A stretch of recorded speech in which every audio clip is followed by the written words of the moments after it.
Hello. Today I want to talk to you about Perry's Victory and International Peace Memorial, particularly saving the memorial by saving the seawall. Perry's Victory and International Peace Memorial is located on South Bass Island in western Lake Erie, near Sandusky, Ohio.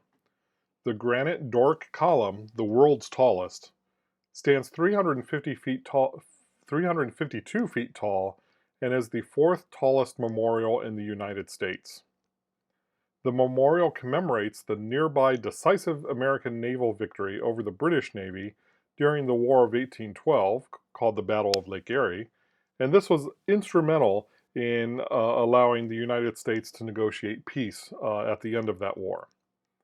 Additionally, it commemorates the lasting peace between the United States, Canada, and England that has existed since the end of the War of 1812, and especially the longest undefended border in the world between the United States and Canada, which is just 5 miles northeast of this memorial.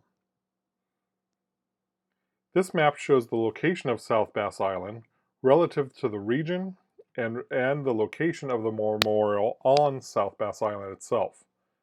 Note that the memorial is located on a very narrow and low-lying isthmus joining the two lobes of South Bass Island. This placement is geographically symbolic of linking the US and Canada, and the ability to have an unobstructed view of the memorial from Lake Erie itself is an important visual heritage of the site. The memorial not only contains the column, but also contains a small museum complete with artifacts from the Battle of Lake Erie, as well as archival material related to that battle, the site itself, and the peaceful border between Canada and the United States in this area of the nation. The placement of the memorial on this narrow isthmus is also the source of the issue I would like to discuss: the restoration and improvement of the seawall that protects both the north and south sides of the park property. You can just make out one of the seawalls in the photo at the bottom of this slide. While I have only been to the site once, many years ago, I have sort of had a lifelong obsession with Perry's Memorial and the Battle of Lake Erie. Decades ago, my grandfather had a modest cottage on the mainland shore of Lake Erie, a few miles away from South Bass Island. Pictured here is a painting by my grandfather that depicts he and my father in the Lightning sailboat number 340, participating in a small sailboat event in the shadow of the memorial. My grandfather sold the cottage when I was still young, but not before my father and I used it for a father-son weekend during which we visited Perry's Memorial. I think I was about 5 years old at the time. This memory stuck with me, and the Battle of Lake Erie was the subject of my research paper for my 7th grade Ohio history class in junior high. I feel like a part of my life is always trying to go back to Perry's Memorial, and yet not succeeding in over 4 decades. I could also describe this site's connection to my other national park obsession, Mammoth Cave, but I won't bore you further, but these connections do exist. The memorial column was built between 1912 and 15, and it was updated in the 1930s, which is when the first seawall was also built. And the memorial was designated as a national monument under the National Park Service in 1936. The seawall received some major upgrades in the 1970s, and the site was redesignated as a national memorial in 1972. The current seawall restoration project that I'm telling you about today is the second of 3 such projects at this site in recent years. Not long ago, the site completed a major restoration and repair of the column itself.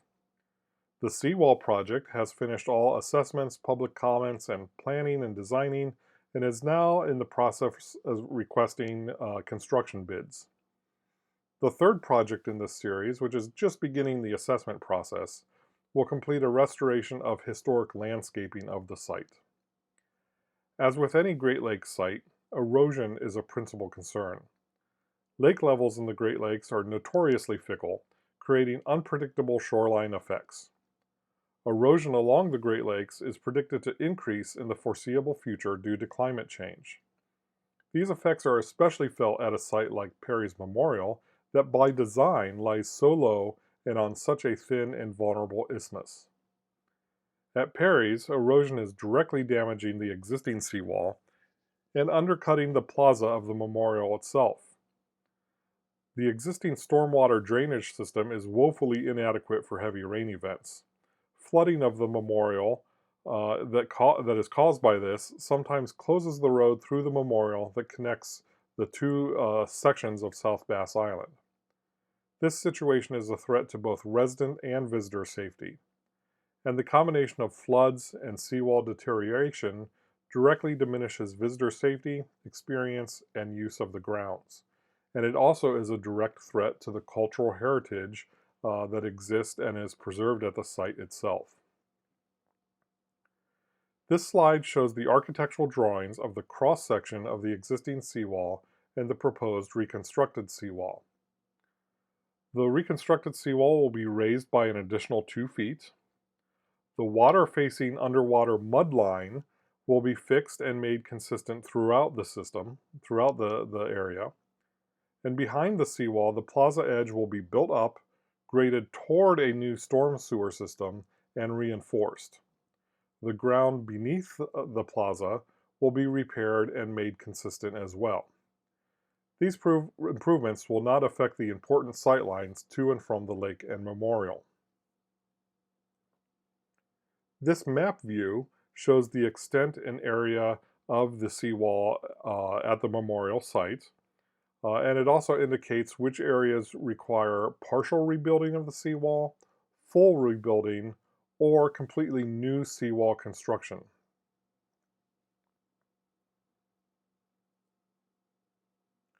The stormwater management system will also be updated, not only by appropriately grading the plaza, as I mentioned before, but also with a series of water lines that connect the stormwater system, that drain the plaza, use pump stations to move water to catch basins, and eventually move the water to outfalls into Lake Erie on both sides of the plaza. The rebuilt plaza will itself become an interpretive product, helping to tell the story of the monument to visitors who never set foot in the museum or the memorial column itself. This slide shows a computer rendering of the appearance of the completed seawall and plaza from a visitor's perspective.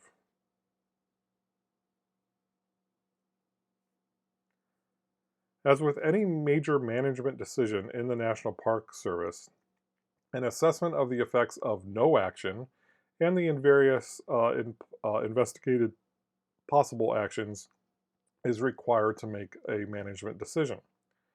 This slide shows the impacts determined as a result of the proposed and approved seawall reconstruction project. Short-term impacts refer to the construction period itself and immediately after. Here we see the very beneficial long-term impacts greatly outweigh the minor short-term impacts, especially when considering that the restoration project itself is designed specifically with the intent of protecting and preserving the cultural heritage contained behind the seawalls, and that there are considerable negative impacts to these cultural heritage resources in the assessment of the no action option. As I mentioned, this is a preservation project that is happening right now. I personally became aware of it just a few weeks ago from this social media post from the memorial itself. You might notice some of the photos of seawall construction. These are actually from the 1970s upgrade the seawall received. But you can see the types of things this construction will entail. This post announces that the project has been fully approved. It is now funded, and the National Park Service is about to take construction proposals for the seawall restoration project.